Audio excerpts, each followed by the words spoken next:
Cleopatra by Georg Ebers. Narrated by Jason Smith. Chapter 1. Gorgias, the architect, had learned to bear the scorching sunbeams of the Egyptian noonday. Though not yet 30, he had directed, first as his late father's assistant and afterwards as his successor, the construction of the huge buildings erected by Cleopatra in Alexandria. Now he was overwhelmed with commissions, yet he had come hither ere the hours of work were over, merely to oblige a youth who had barely passed the confines of boyhood.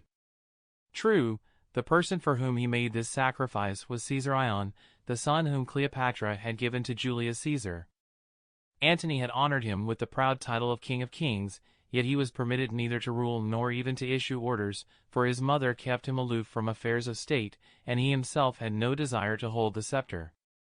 Gorgias had granted his wish the more readily, because it was apparent that he wanted to speak to him in private, though he had not the least idea what Caesar desired to confide, and, under any circumstances, he could give him only a brief interview. The fleet, at whose head the Queen had set sail, with Mark Antony, for Greece, must have already met Octavianus's galleys, and doubtless a battle wherein the destiny of the world was decided had also been fought upon the land. Gorgias believed that the victory would fall to Antony and the Queen, and wished the noble pair success with his whole heart. He was even obliged to act as if the battle had been already determined in their favor, for the architectural preparations for the reception of the conquerors were entrusted to his charge, and that very day must witness the decision of the location of the colossal statues which represented Antony hand in hand with his royal love. The epitrop Mardion, a eunuch, who as regent, represented Cleopatra, and Zeno, the keeper of the seal, who rarely opposed him, wished to have the piece of sculpture erected in a different place from the one he favored. The principal objection to the choice made by the powerful head of the government was that it had fallen on land owned by a private individual. This might lead to difficulties, and Gorgias opposed it.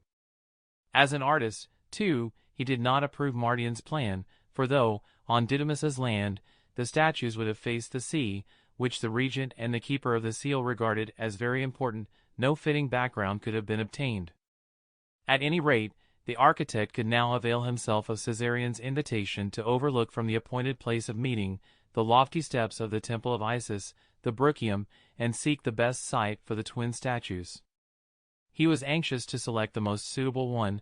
The master who had created this work of art had been his friend, and had closed his eyes in death shortly after its completion.